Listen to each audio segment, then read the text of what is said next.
No es posible. De ninguna manera. Nunca sucederá. ¿Por qué dirías eso? En una reunión con los ancianos de una iglesia local, el apóstol Pablo hizo una predicción escalofriante. Me imagino que podrías haber escuchado un alfiler cayendo cuando lo dijo. Él predijo que en su iglesia y de las filas de los hombres en esa reunión, los falsos maestros surgirían e intentarían destruir a la iglesia y decimar el evangelio de Cristo, que los lobos se levantarían para devorar a las ovejas. Fue al final del tercer viaje misionero de Pablo, alrededor del año 58 después de Cristo. Pablo había pasado unos 3 años en Éfeso ministrando en la iglesia allí. En su camino a Jerusalén, Pablo estaba pasando cerca de Éfeso y envió por los ancianos de la iglesia con Hechos 20, dice 20, 17, 30, enviando pues desde Mileto a Éfeso, hizo llamar a los ancianos de la iglesia cuando vinieron a él. Les dijo: vosotros sabéis cómo me he comportado entre vosotros todo el tiempo, desde el primer día en que entré en Asia, sirviendo al Señor con toda humildad y con muchas lágrimas y probando y pruebas me han venido por la acechanza de los judíos, y como nada que fuese útil he rehuido de anunciaros y enseñaros públicamente y por las casas, testificando a judíos y gentiles acerca del arrepentimiento para con Dios y de la fe con Cristo Señor.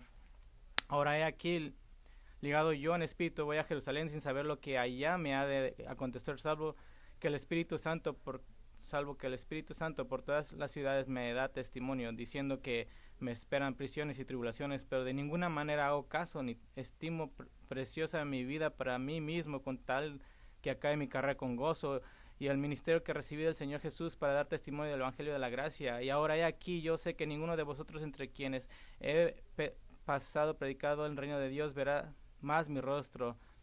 Dice: por tanto, yo os protesto en el día de hoy que estoy limpio de la sangre de todos. Y de repente avienta la bomba en el versículo 28. Por tanto, mirad por vosotros y por todo el rebaño, en que el Espíritu Santo os ha puesto por obispos para apacentar la iglesia del Señor, la cual él ganó por su propia sangre, porque yo sé que después de mi partida entrarán en medio de vosotros lobos rapaces que no perdonarán el rebaño, y de vosotros mismos se levantarán hombres que hablen cosas perversas para arrastrar tras sí a los discípulos. No, no puede ser, no puede pasar, eso jamás sucederá. O 6 años después, Pablo ha asignado a su compañero de ministerio Timoteo como su representante en Efeso para ayudar con las reuniones de la iglesia allí. Timoteo no está funcionando exactamente como pastor en el sentido normal. Él es la representación apostólica de Pablo por una razón específica. Las predicciones que Pablo hizo acerca de la iglesia en Efeso y especialmente acerca de su liderazgo se habían hecho realidad. Estaba pasando. Éfeso fue la segunda ciudad más grande del mundo conocido, solo superada por Roma, por lo que la iglesia en Éfeso y su alrededor era importante para la causa de Cristo. Ahora, cuando decimos que la iglesia en Éfeso, estamos hablando de muchas reuniones diferentes sobre las cuales Pablo tenía autoridad apostólica, así como Timoteo como representante elegido de Pablo. Y lo que estaba sucediendo en las iglesias en Éfeso, muchos de los líderes, los ancianos de la iglesia, se habían desviado del evangelio puro y de predicar la palabra de Dios solamente. Y aún en este momento las semillas del agnosticismo se estaban plantando incluso en la iglesia de Éfeso. Ahora, el agnosticismo como sistema de creencia en toda regla no se formó completamente hasta el siglo II. Solamente el gnosticismo, gnostis viene de la palabra gnostis, que es conocimiento, y el gnosticismo básicamente dice que la verdadera espiritualidad se alcanza a través de una experiencia trascendente que es interna y subjetiva para el individuo. En otras palabras, si tienes como un sentido en tu corazón, entonces eso es verdad, está profundamente arraigada en mitos, ya que supuestamente contiene verdades espirituales ocultas, y viene a decir que el Antiguo Testamento habían claves para mirar las verdaderas verdades. Los gnósticos dirían que la humanidad tiene dentro de nosotros un un cierto sentido de divinidad dentro de ellos, y el objetivo del gnosticismo es llegar a una llenura de espiritual tal que usted es liberado de todos los dolores, agonías, de todas las cosas que son físicas, terrenales. Obviamente hay mucho más en el gnosticismo, pero basta decir que encontró su camino en una versión sincrética, que significa un mixto del cristianismo. Y simplemente fue una mezclura con el evangelio y el gnosticismo, y las semillas de esta peligrosa herejía ya estaban siendo plantadas en Éfeso aún en el primer siglo. Las herejías presentes en la iglesia de Efesia era una combinación de pensamientos judíos, griegos y pregnósticos. La naturaleza judía de la herejía se vio en la obsesión de los falsos maestros con la ley de Moisés, y miramos eso unos meses atrás cuando miramos 1 Timoteo 1:7, y el interés excesivamente espiritualizado en las genealogías. También están muy interesados en los mitos judíos, tomando cuentos creados usando caracteres bíblicos, pero con historias que no se encuentran en las escrituras inspiradas. La influencia griega o helenística en la falsa enseñanza se vio en la tendencia hacia el exceso moral y la falta de moderación. 1 Timoteo 6:5 advierte contra el uso de la inmoralidad como un medio para la espiritualidad, que es un concepto puramente pagano. Y luego están experimentando las semillas del gnosticismo. Se vieron en algunas tendencias hacia el ascetismo, o sea, la demonización de todas las cosas físicas y agradables. Por ejemplo, 1 Timoteo 4:3 reprende a los maestros que estaban enseñando contra el matrimonio y dando una restricción dietética hecha por los hombres. Estos mismos maestros negaron la resurrección de entre los muertos, según Timoteo 2:18. De hecho, ellos creían que todas las bendiciones del fin de los tiempos ya estaban aquí, que algún tipo de resurrección ya había sucedido. Lo que significa que si eres súper espiritual, tienes este conocimiento extra como el gnóstico, y tú se supone que deberías de estar entre los resucitados, y si simplemente es una persona normal, aún no has resucitado. Y aquí tienes a los grandes cristianos, a los menos grandes cristianos. Estos falsos maestros eran orgullosos, eran argumentativos. 1 Timoteo 6:4 dice: está envanecido y nada entiende, sino que tiene un interés corrompido en discusiones y contiendas de palabras, de las cuales nacen envidias, pleitos, blasfemias, malas sospechas.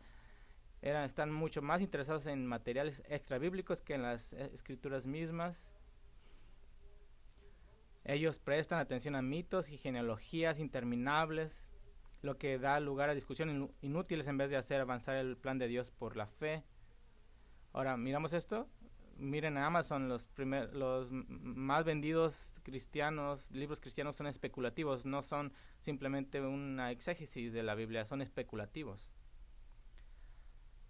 Pablo nombró a algunos de estos falsos maestros, advirtiendo públicamente a la congregación que se mantengan alejados de sus enseñanzas. 1 Timoteo 1:20 dice: de entre los cuales están Himeneo y Alejandra, quienes he entregado a Satanás para que aprendan a no blasfemar. 2 Timoteo 17:18, y su palabra se extenderá como gangrena. Entre ellos están Himeneo y Fileteo. Simplemente dice: aléjense de lo que enseñan. Pablo no hace ninguna concesión acerca de cómo tratar con aquellos que llevarían a la iglesia por el mal camino. Él utiliza palabras muy fuertes en relación con la corrección de este error. Por ejemplo, 1 1:18 dice encargo, 1 Timoteo 1:3 dice mando, 1 Timoteo 5:20 dice reprende o refuta. 1 Timoteo 5:21 dice encarga solemnemente.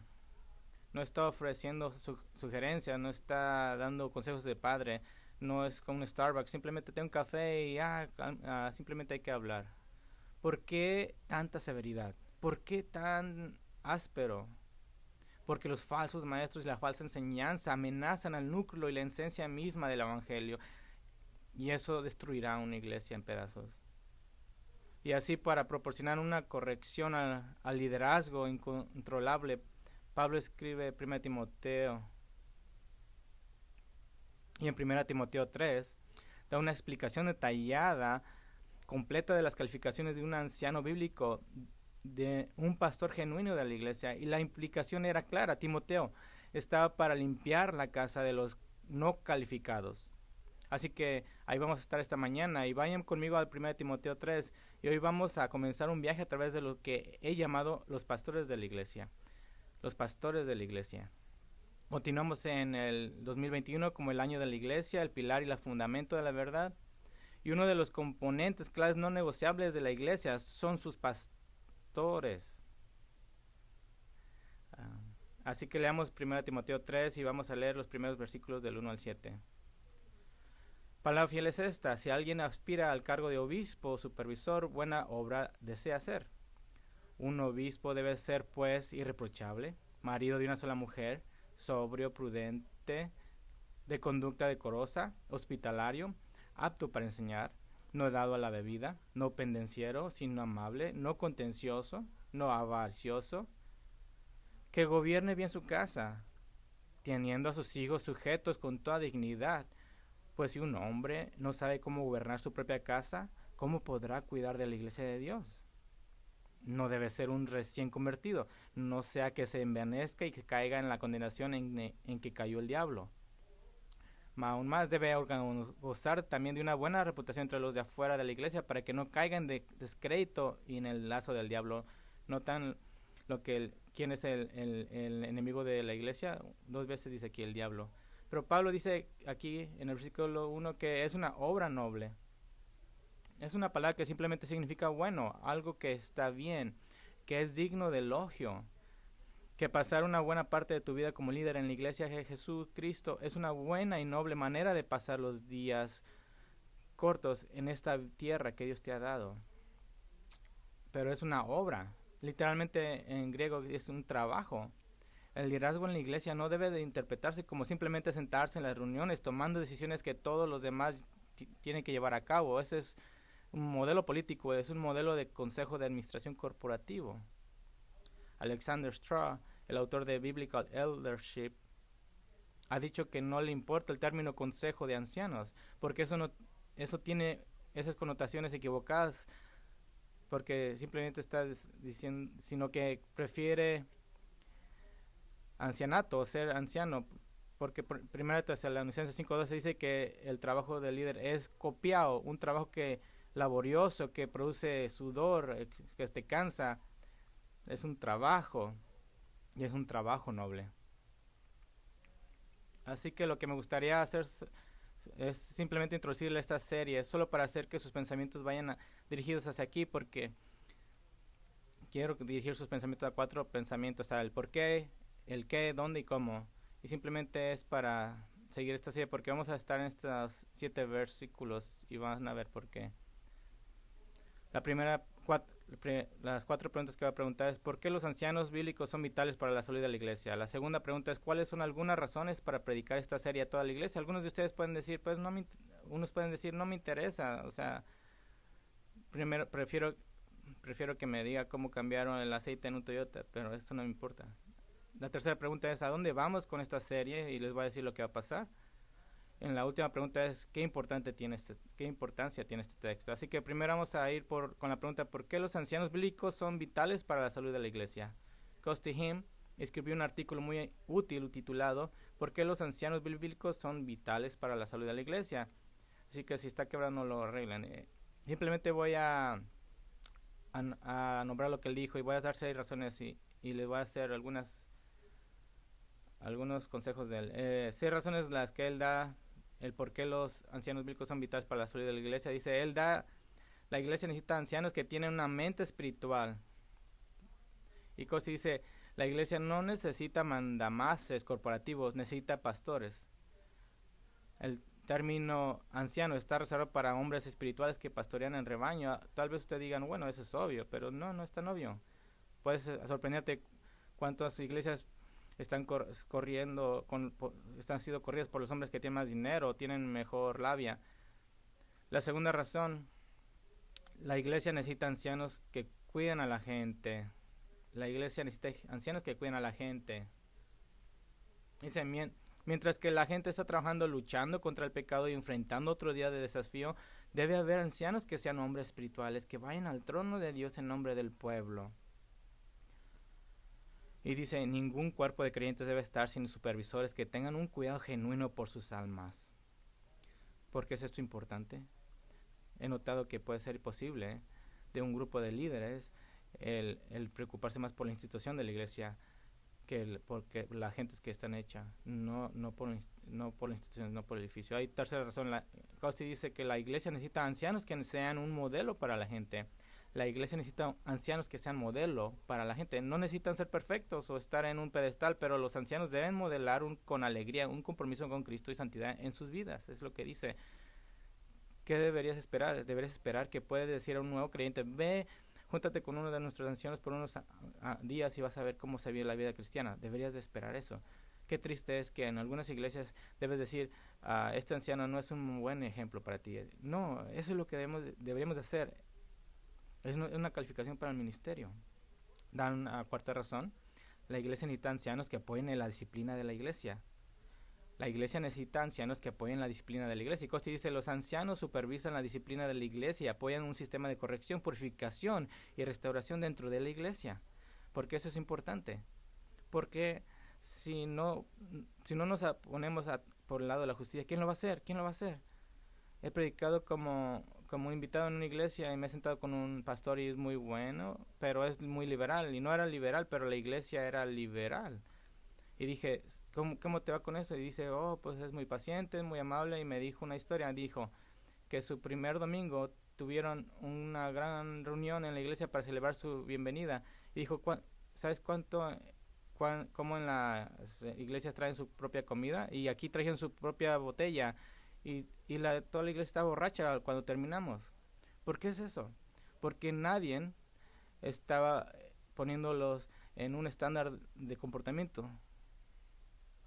Costi da una quinta razón, que la iglesia necesita ancianos que enseñen la palabra. Los ancianos necesitan ancianos que enseñen la palabra. Dice, los ancianos son llamados específicamente a administrar la palabra y encargados de la tarea de preservar la sana doctrina dentro de la iglesia. Los ancianos son ancianos porque no son ancianos porque son buenos corriendo una compañía, no son ancianos porque son buenos líderes, no son ancianos porque tienen una personalidad buena. Últimamente son calificados como ancianos porque pueden enseñar lo que es justo y refutar lo que está mal y tienen el coraje de hacer las dos cosas. Costi da una sexta razón. La iglesia necesita ancianos que los protejan de los engañadores. La iglesia necesita ancianos que los protejan de los engañadores. Dice, los ancianos son esenciales para la iglesia porque su ministerio incluye un énfasis en proteger a las personas mediante el uso de la palabra de Dios para refutar a aquellos que los dañan. Y escuchen esto, dice, los ancianos se oponen a la falsa doctrina, marcan a los falsos maestros y se niegan a ceder contra cualquier lobo que se enlace contra los rebaños. ¿Y por qué eso es importante? Es importante porque casi todos ustedes mujeres y hombres, tienen vidas ocupadas y están tratando de sobrevivir, están tratando de hacer crecer sus hijos y no tienen el tiempo de sentar 5 horas al día y leer todas las puntos de vista de la transacción y los puntos de vista de la iglesia católica, porque son horribles. Por eso es que Dios dio a la iglesia ancianos para que hagan eso por ustedes, para que te digan y para que te ayuden a entender cómo interpretar la escritura, para ayudarte a entender lo que es verdad y lo que no es. Y si los ancianos no lo van a hacer, ¿qué va a pasar con ustedes? Cada viento de falsa doctrina que venga te puede hacer mover si no estás bien cimentado. Ahora Costi da una gran conclusión, dice, los ancianos bíblicos son críticos para la salud de una iglesia. Nuestra meta debe ser ver a Cristo levantarlos en nuestras iglesias para el bien de su pueblo y la gloria de su nombre. Ahora, déjame hacer una pregunta. ¿Cuáles son algunas razones para predicar esta serie a toda la iglesia? Porque sé que algunos de ustedes algunas de ustedes mujeres pueden decir, bueno, yo no estoy tan interesado en eso porque jamás estaré en esa posición. Así que quiero tomar la mayoría de nuestro tiempo para convencerte que esto es para todos, que esto es para cada persona. ¿Por qué predicar esta serie a toda la iglesia? ¿Por qué no solo hacer simplemente una conferencia, algo para los líderes o potenciales líderes? Y les voy a dar una razón y no les voy a dar cuántas porque no quiero que se desanimen cuando se las diga cuántas son. Pero número 1, primero Timoteo se dirige primeramente a Timoteo, pero también a toda la iglesia.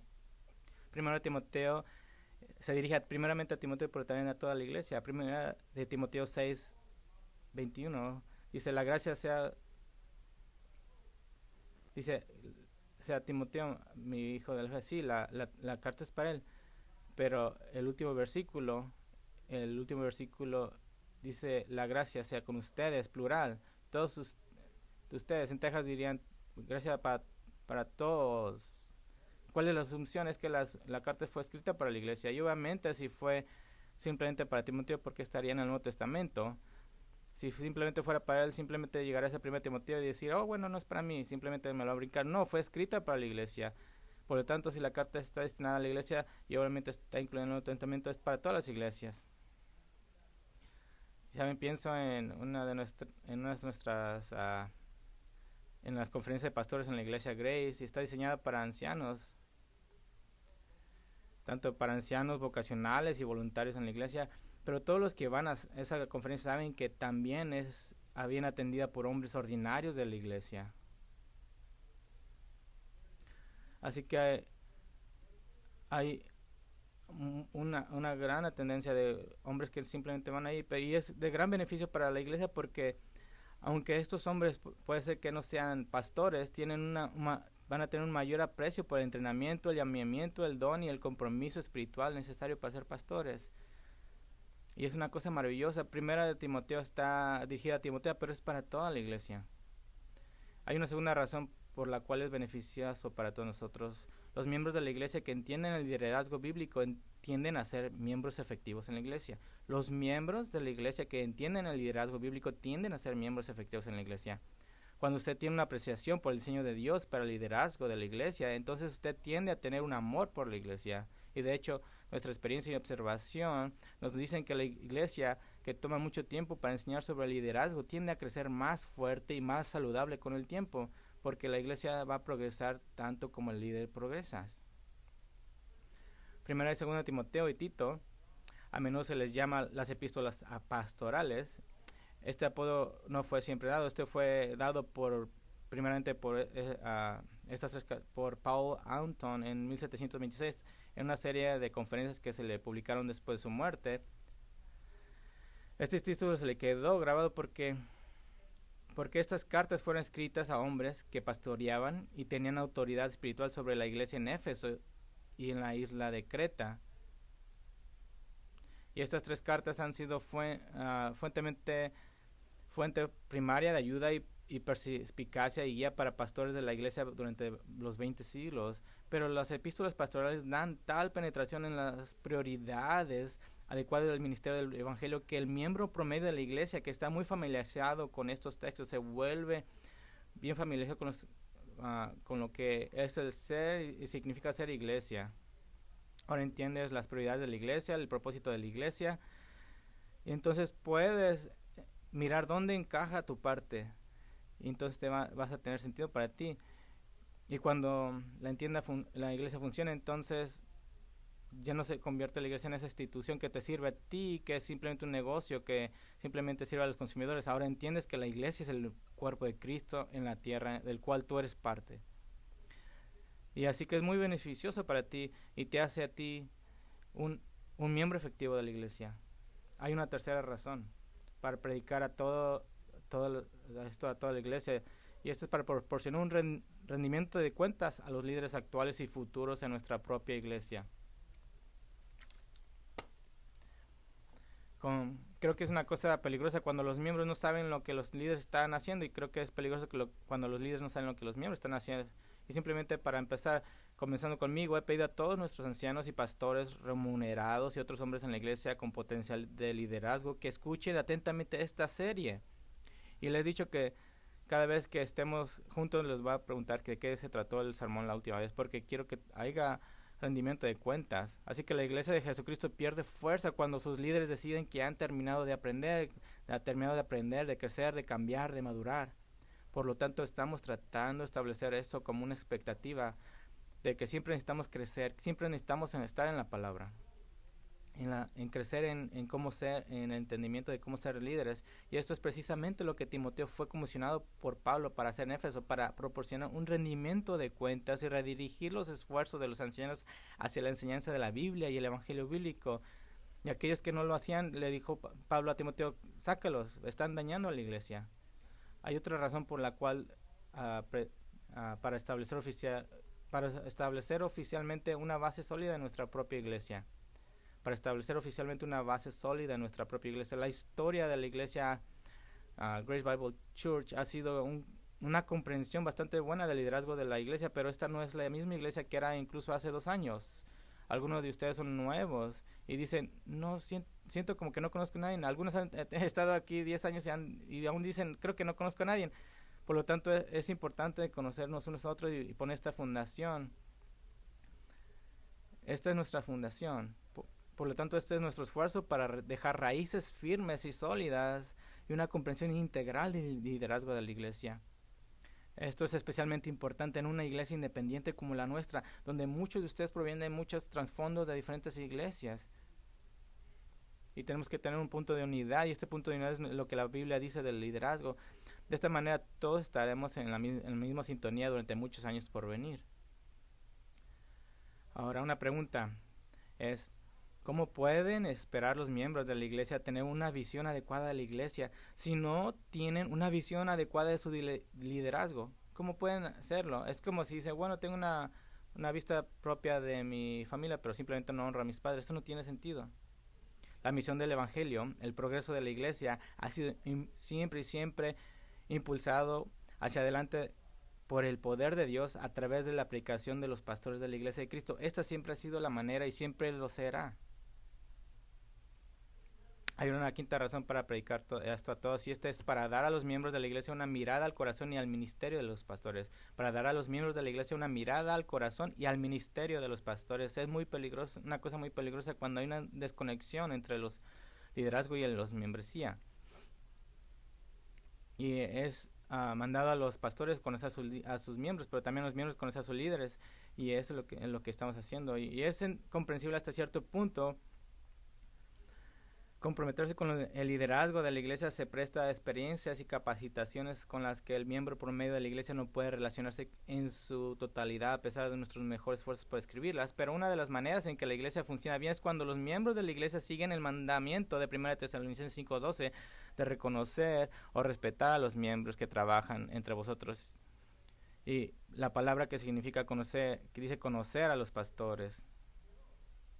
El conocer quiere decir conocer a los pastores. En otras palabras, entre más los conoces, y lo que quiere decir el ministerio pastoral, entre más bien la iglesia funciona bien como un cuerpo, bien unido.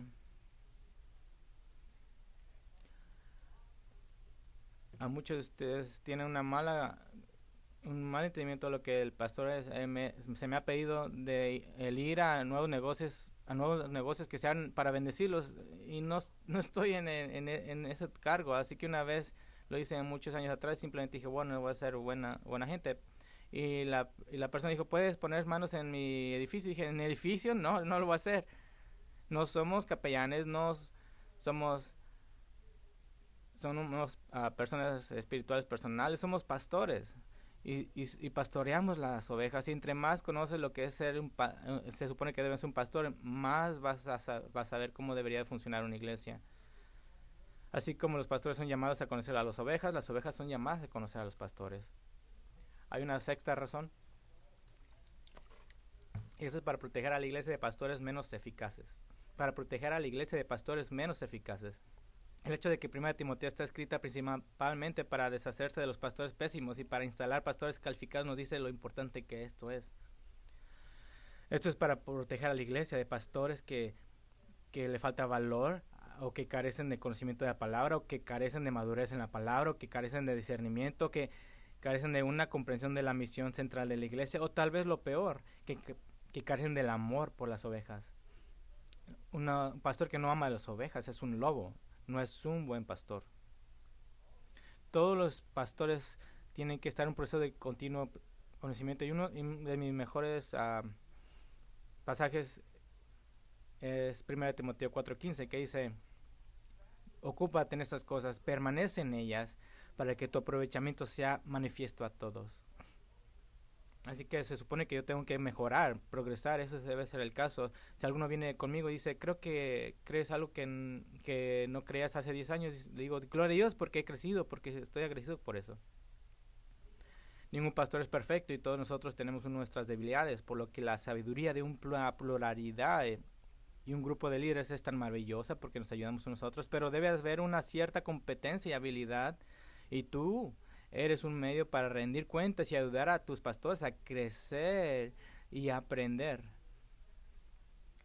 En nuestro tiempo de pastoreo con sus familias, tratamos de pedir sus ideas y pensamientos. Esos son de ayuda, son útiles para nosotros si alguna vez nos humillan.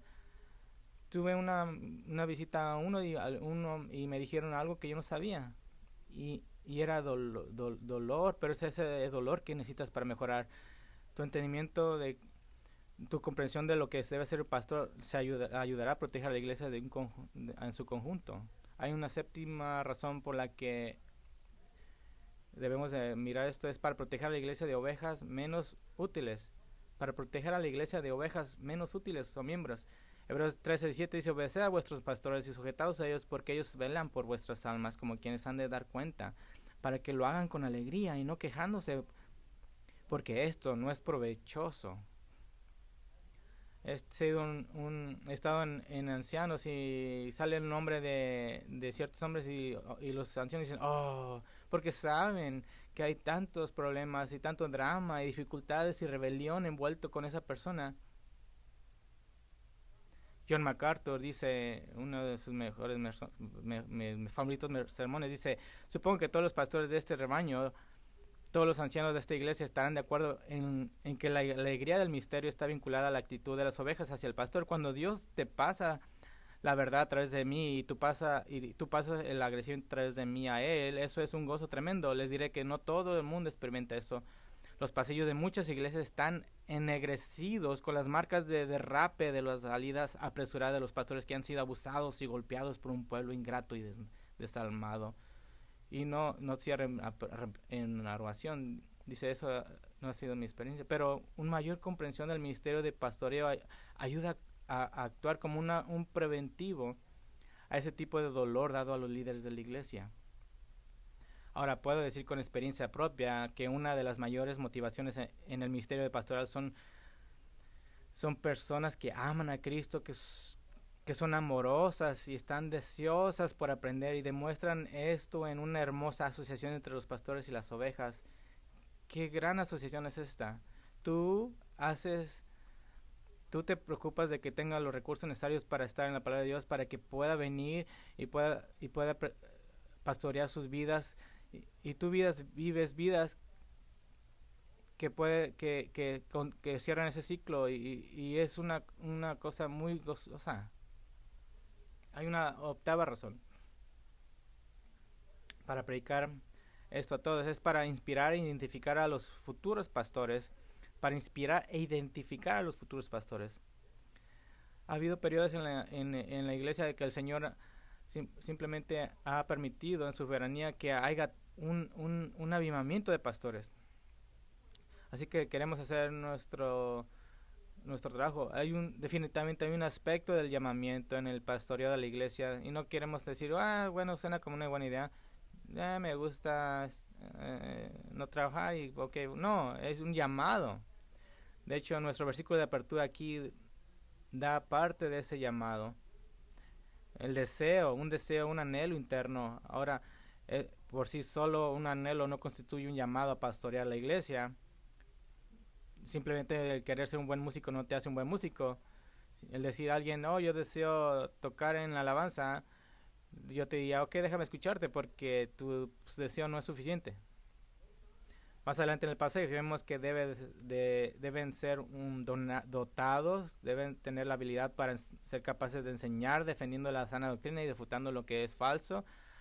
Y hay un reconocimiento de esos dones y llamamiento por otras partes de otros hombres calificados. El capítulo 5:22 habla de la imposición de manos, una demostración visual de que los hombres ya calificados están reconociendo las calificaciones de estos recién calificados. Y así es como la iglesia funciona por 2000 años, pero realmente el primer paso para un hombre que se ve a sí mismo como un futuro pastor es ese deseo. Y porque eso es simplemente el comienzo, el deseo a menudo puede proceder a ser un pastor calificado hasta dentro de muchos años. Ese mismo versículo 5:22 instruye específicamente a Timoteo a no ser apresurado en la imposición de manos, no lo haga rápido. Y sí, algunos señalaría que Pablo le dijo a Timoteo que no dejara que nadie lo despreciara por su juventud como líder de la iglesia, pero tenga en cuenta que Timoteo dijo eso probablemente Probablemente ella tenía unos 40 años o 50 años, un joven para ser anciano. Pero en lo que respecta a esta serie, es en lo que estoy orando. He estado preparando esto por muchos años y saben lo que estoy orando, es mi esperanza que esto encienda un fuego dentro de unos pocos jóvenes para perseguir el conocimiento y el carácter para ser un pastor en la iglesia, y que tal vez algunos incluso se comprometan con los muchos años de entrenamiento y preparación para ser pastores que predican y enseñan en la iglesia, porque la iglesia de Jesucristo siempre va a necesitar más hombres calificados, siempre. Las iglesias sufren bajo pastores voluntarios y vocacionales que o no saben lo que hacen o no les interesa lo que hacen. Y los resultados es que el precioso pueblo de Dios sufre. Hay una novena razón. Es el deber de los miembros de la iglesia reconocer a los futuros pastores potenciales. Es el deber de los miembros de la iglesia reconocer a los futuros pastores potenciales. Ese es tu trabajo. En el transcurso de su vida en la iglesia, a medida que interactúas con hombres que parecen dirigir naturalmente y guiar o enseñar naturalmente, usted tiene la responsabilidad de hacer dos cosas. Primero, a medida que llegas a conocer a ese hombre o niño, incluso niño, le hablas y le dices que estás orando para que Dios tal vez tenga su mano sobre él para el ministerio del evangelio, ya sea como un buen anciano laico sólido durante muchos años o como un pastor vocacional en la iglesia. Dile, estoy orando por ti. ¿Sabes lo que pasa muchas veces? Alguien dice, oh, no, nunca lo he mirado, pero ya tiene sentido todo. Hay hombres que han ido a través del seminario Master y estoy agradecido porque les he dicho, ¿has pensado en ser pastor? Y miran que la primera semana dice, ay, ¿por qué tuve esa conversación con Steve? Mira lo que pasó con mi vida. Es una cosa maravillosa. Primero, segundo, usted debe dejarles saber a los pastores actuales acerca de esa persona. Y he escuchado pastores decir, ¿sabes? Cuando yo tenía 11 años vino una mujer y dijo, yo creo que tú debes ser pastor porque creo que Dios te está llamando y estoy agradecido por sus oraciones y por gracias a esas personas ahora estoy aquí. La segunda razón que debes hacer es, usted debe dejarles saber a los pastores actuales acerca de esta persona. Déjanos saber, ¿sabes? Este hombre joven que tal vez tenga un don. Y tal vez unos no saben, pero me reúno una vez al mes con un grupo de futuros pastores en nuestra iglesia y llamamos a nuestro pequeño grupo la Compañía de Capacitación de Timoteo, llamada así por el hecho de que Pablo estuvo involucrado en apuntar a Timoteo hacia el ministerio del evangelio. Estos no son hombres que piensan en el ministerio, sino que están en un nivel u otro activamente entrenando o preparándose para entrenar para el ministerio. Así que quiero saber quién son ellos, quiero agregar a hombres a este grupo. Tengo una oración de que pueda llevar 25 hombres al pastoreo y necesito de ustedes que los apunten. Un hombre simplemente no decide por sí mismo ser un ministerio del evangelio, es en gran medida un esfuerzo de la iglesia en conjunto con los líderes actuales ayudando. Y ustedes como miembros pueden decir, yo tuve parte en que este hombre pueda predicarle a tanta gente en su vida. Qué gran cosa de hacer. Simplemente nota aparte, tengo una oración y un sueño de que nuestra iglesia llegará a un punto en el que podamos tener un pequeño fondo de becas para ayudar a los hombres al menos un poco para cubrir los costos asociados con la capacitación del seminario. Algunas iglesias pagan completamente el costo para capacitar a los hombres, pero aún no podemos hacer eso. Ahora apoyamos a los misioneros extranjeros, pero si un hombre quiere ministrar dentro de las fronteras de nuestro país, tendemos a dejarlo solo. Conozco un pastor que estuvo a una milla al norte de Texas y dijo, ¿sabes? Si estuviera una milla atrás, más al sur en México, podría obtener ayuda para mis estudios. Así que tú como iglesia los ayuda, los enfocas. Pero algunos de ustedes no saben, pero tenemos miembros en esta iglesia que han ayudado y soy uno de esos porque cuando estaba a comenzar el seminario, un pariente de un ex miembro de la iglesia nuestra en la que pastoreamos en Texas decidió ayudarnos a superar la considerable tensión y por 4 años nos mandó un cheque. Cada mes pagaba el valor de una semana de víveres y apenas nos nos conocía, pero creía en el ministerio del Evangelio y así él hizo su parte para llevarme a este púlpito. Y dije, John, recuerdo que por 48 meses nos ayudaste, qué bendición. Déjame darte una otra razón, y creo que es la más importante. Usted necesita saber por qué orar. Usted necesita saber por qué orar. El trabajo de pastorear al pueblo de Dios es, en mi opinión, el mayor privilegio en la tierra. Mi día libre es el lunes, y ¿sabe lo que hago? Me levanto para el lunes para prepararme para a predicar la Biblia. No es un esfuerzo, es un gozo para mí, es un deleite. Es el más grande privilegio. Incluso Pablo llama al ministerio del Evangelio en 2 Corintios 4 una misericordia de Dios. Es una misericordia al ser líder en la iglesia de Cristo, porque no hay nada mejor. Un miembro de la iglesia hace unos años me dijo, ¿has tenido un trabajo real? Me reí por un momento. Y le dije, ¿sabes qué?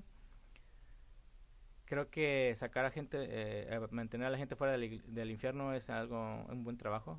Creo que enseñarle a las mujeres a someterse a sus maridos y a los niños a someterse a sus padres y a los hombres a amar a sus esposas es un buen trabajo. Y sin embargo, el ministerio también está lleno de peligros espirituales y angustias. Es un trabajo que nunca termina. Nunca sabes realmente cuando has hecho lo suficiente. Si haces algo con tus manos, puedes mirar hacia atrás, mirar lo que hiciste y decir, ya he terminado, pero aquí no, nunca terminas. Ser un pastor es pintarte a ti mismo un tiro al blanco para que los secuaces de Satanás vengan por ti e incluso por tu familia. ¿Por qué? Porque cuando los pastores fallan, entonces la iglesia falla. Así que no tienes que simplemente que tirar a la iglesia, tienes que tirar al pastor. Así hay varios de ustedes que oran por mí personalmente todos los días, y eso refuerza mi corazón y me motiva a confiar en el Señor para esta obra humanamente imposible, pero creo que sus oraciones serán aún más eficaces a medida que más precisas, si puedo decir eso, más efectivas mientras aprendan esta serie sobre el funcionamiento interno del pastoreo de la iglesia. Y creo que lo que verán es la cortina hacerse un lado y mirar que hay una batalla por las almas de los hombres, una batalla por la integridad de la iglesia, es una batalla por el vestido de la iglesia de Cristo que se mantenga limpio, y esa batalla es peleada. ¿Y dónde es peleada? Es peleada ahora mismo, está peleada en cada púlpito que está abriendo la palabra de Dios y proclamando el evangelio fielmente de Cristo. Así que necesitamos sus oraciones. Así que tú no simplemente, para que ustedes no sean simplemente un blanco. En las iglesias todos los domingos se desintegran porque los líderes se desintegran. Así que ustedes deben saber por qué orar. Los pastores de la iglesia de Cristo necesitamos de sus oraciones. ¿Saben por qué hacen púlpitos tan grandes como estos de madera? Para que no miren nuestros pies temblando, y esto es una cosa hermosa. Ok, ¿a dónde vamos con esta serie? Ok, tengo miedo de decirte eso, pero les voy a decir, creo que van a confiar en mí. Primero vamos a usar el versículo 1 como nuestro versículo base para los próximos 10 mensajes. ¿No entendieron? ¿No escucharon? 10 mensajes en versículo 1. Ahora les voy a decir por qué. Compré una casa una vez. Era un buen trato, un buen negocio. Y la fundación se empezó a irse por 7 direcciones, y ahora entendí por qué era buen mensaje, un buen deal. Porque la fundación estaba mal. La fundación de Jesucristo debe ser de una milla hacia abajo, una fundación sólida. Así que vamos a ver algunos pasajes claves del Antiguo Testamento y Nuevo Testamento con respecto al pastoreo para cubrir estos temas. Vamos a ver los fundamentos sobre el pastoreo, algunos conocimientos fundamentales. El corazón del pastor, ¿cómo los llamamos? Quiero hablar acerca del corazón del pastorado. ¿Cuál es el corazón del pastoreo? ¿Qué es lo que buscas en ti si piensas ser pastor, o en tus pastores? ¿Qué esperas de ellos? Quiero hablarles acerca de preparación para el pastoreo. Hay una sección entera en Hebreos de cómo prepararse para ser un pastor en la iglesia. quiero hablarles acerca de fuertes advertencias a los pastores, porque les garantizo que si la Biblia tiene alertas o precauciones para los miembros, hay también para los pastores elevadas. Y les quiero hablarles acerca de pastorear la iglesia de Cristo, no la tuya. Que los pastores no son dueños de la iglesia, simplemente son mayordomos de lo que es de Cristo, de lo que Cristo ha hecho en la cruz. Quiero hablarles de pastores voluntarios y vocacionales, y vamos a ver varios mensajes sobre estas distinciones. Y quiero hablarles acerca de los deberes de los miembros con los pastores. Ahora, y los deberes de los pastores con los miembros. Y ahora, entonces, una vez que hayamos hecho eso, pasaremos solo unas semanas en el versículo 2. Y cuando veamos las calificaciones de los pastores, entonces estarán calificados para hacer saber lo que es un pastor. Claro, debo de ser respetable. Claro, debería de ser hospitalario, porque estamos predicando a los perdidos. Claro, debería ser, deber predicar. Claro, no debe ser un borracho. Todas estas van a ser entendibles y tendrán sentido para ti cuando terminemos esto. Así que este es mi plan. Bueno, una última pregunta. Quiero terminar esto. ¿Qué tan importante es este texto? La pregunta es: ¿qué tan importante es este texto? Creo que es vergonzoso cuando 1 Timoteo es relegado a hombres seminarios, cuando se ve enseñado a toda la iglesia. Esta sección con respecto al liderazgo de la iglesia local en 1 Timoteo no es solo un inicio de discusión académica seca. Esto no se sucede en el contexto de una conversación calmada o alrededor de una mesa redonda. Esta explicación se presenta en el contexto de urgencia, estrés, presión y de daños hechos a la iglesia. Por ejemplo, si por ejemplo tú lees 1 Tesalonicenses como el osito de Pablo, tienes esta sensación de calidez, empatía y una sonrisa real de Pablo. Casi termina con una sonrisa de Pablo. Si un libro de la Biblia tuviera una sonrisa de emoji, sería Tesalonicenses, pero no con 1 Timoteo. 1 Timoteo dice: el enemigo está viniendo, tenemos que ponernos a la obra. 1 Timoteo está escrito con urgencia y con resolución y necesidad. No es absolutamente ninguna tontería. La iglesia a la que Pablo se está dirigiendo es una iglesia que ha sido echada trizas por el mal liderazgo y los maestros falsos, y aún están ahí. ¿Te imaginas a Timoteo ir ahí, un hombre, y empezar a limpiar la casa de malos líderes? Hay una profunda insatisfacción en el estado de la iglesia en Éfeso. Aunque la carta es una carta personal a Timoteo, aún así es para toda la iglesia. Está escrita de una manera formal y oficial y autoritativa. Incluso 2 Timoteo es un poco más suave y personal. Miren cómo empieza el versículo 1. Miren, dice: Pablo, llamado a ser apóstol de Jesucristo por la voluntad de Dios y de Cristo Jesús, nuestra esperanza. Eso no es una carta personal. Esto no es simplemente cómo les va. Esto es oficial. Esta es la única vez que Pablo abre una carta con la frase apostólica que él es un apóstol por el mandato de Dios. Es la única. La iglesia en Éfeso necesitaba desesperadamente disciplina correctiva, ya que el liderazgo de la iglesia está perturbando toda la vida del cuerpo con su enseñanza. Los hombres no calificados se habían convertido en ancianos. Las mujeres usaban la iglesia para hacer alarde de su riqueza y sexualidad. Las viudas estaban siendo ignoradas. Quiero que miren la urgencia y la franqueza con la que Pablo está tratando con esta iglesia.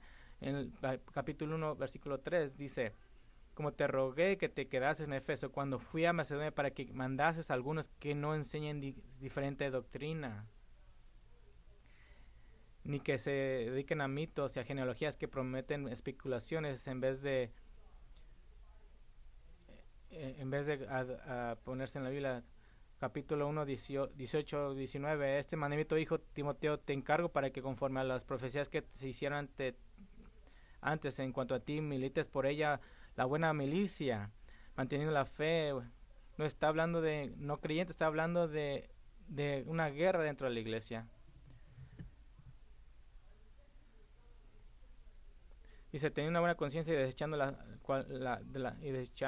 la cual naufragando en cuanto a la fe algunos, de los cuales son Himeneo y Alejandro. Pablo está nombrando nombres, él está señalando a aquellos que son excomulgados debido a su desobediencia. Capítulo 2:8 dice, quiero que pues que los hombres oren con todo lugar, levantando manos santas sin ira ni contienda. Capítulo 2:12, porque no permito a la mujer enseñar ni ejercer dominio sobre los hombres, sino que se estén en silencio.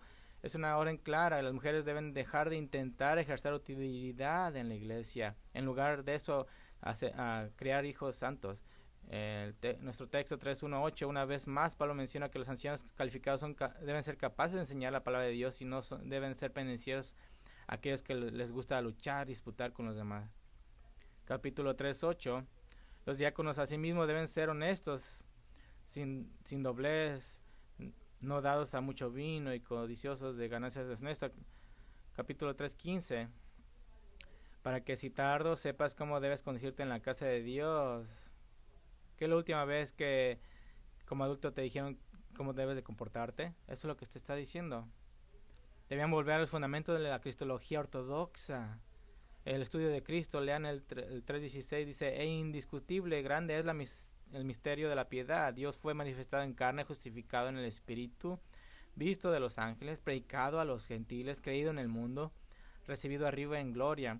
¿Por qué Pablo le está dando esta cristología? Para dejar a especulaciones a un lado, para dejar a un lado a los líderes que dijeron, yo creo que es esto, yo creo que el mejor atributo de Cristo es esto, cuando la palabra de Dios no dice eso. Dice, para eso y enseña lo que la palabra dice. Él les dirá, dejen de descarriar en las opiniones de los hombres y las doctrinas demoníacas. El capítulo 4:1-2 dice, pero el Espíritu dice claramente que en los postreros tiempos algunos apostarán de la fe, escuchando a espíritus engañadores y a doctrinas de demonios por la hipocresía de mentirosos, que teniendo cauterizada la conciencia. Algunos dicen, no, pues podemos estar de acuerdo en estar desacuerdo. Si esto es, aquí no estamos en acuerdo en desacuerdo, simplemente es lo que dice la palabra o te vas. Capítulo 4:7, Pablo recuerda a Timoteo que lidere con el ejemplo y que ni siquiera considera algunas de las enseñanzas profanas y rebeldes. Dice, desecha las fábulas profanas y viejas, en lugar de eso ejercítate para la piedad. Él le dice a Timoteo cuán directo debe ser. Capítulo 4:1, dice, esto, dice, pues sugiere esto. No, dice, manda y enseña estas cosas. Y escuchen las observaciones finales de Pablo a Timoteo del 6:5, al final del 6, casi al 3. Dice, por cuanto enseña y exhorta, si alguno enseña otra cosa y no se conforma a las sanas palabras de nuestro Señor Jesucristo y a la doctrina que es conforme a la piedad, está envanecido, nada sabe y delira acerca de cuestiones y contiendas de palabras, de las cuales nacen envidias, pleitos, blasfemias, malas sospechas, disputas necias de hombres corruptos de entendimiento y privados de la verdad, que toman la piedad como fuente de ganancia aparte de Dios. ¿Qué empieza cuando empiezas a hacer especulaciones y opiniones? Empieza a haber conflicto porque no estás fundado en la palabra de Dios. Y ahora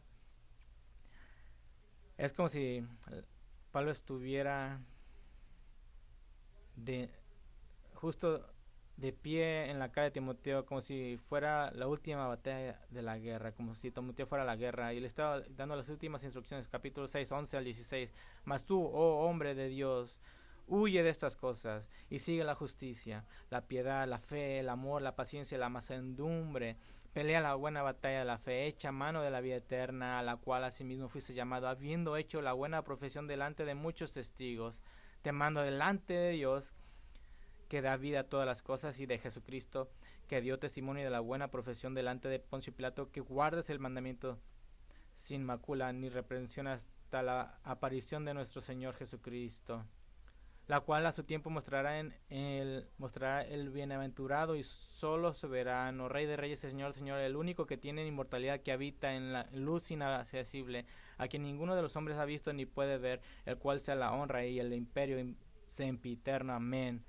¿Entienden la importancia del liderazgo en la iglesia? Pablo le dice a Timoteo, no hay más importante. Si debes estar solo, pues que así sea. ¿Alguna vez has estado con alguien que le da una opinión y simplemente no puedes parar? Simplemente no puede parar. Eso suena como el final, pero Pablo tiene una más.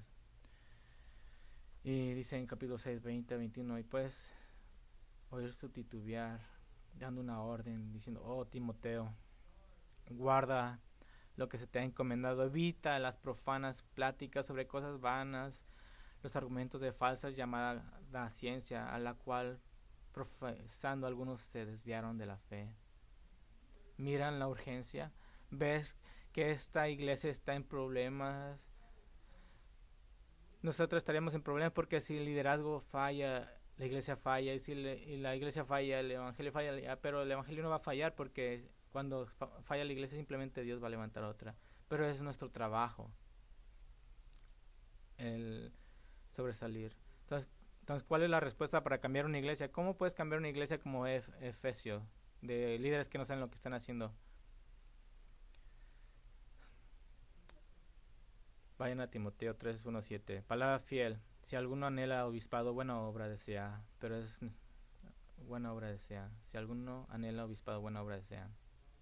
Y mi oración es que Dios bendiga la predicación de este texto para la gloria de Dios y para la salud y la efectividad de nosotros, la novia de Cristo. Esta no es mi oración y espero que sea la de usted. Oremos juntos. Gracias, Padre, por nuestro esposo celestial, Cristo Jesús, nosotros, la novia de Cristo, te damos gracias.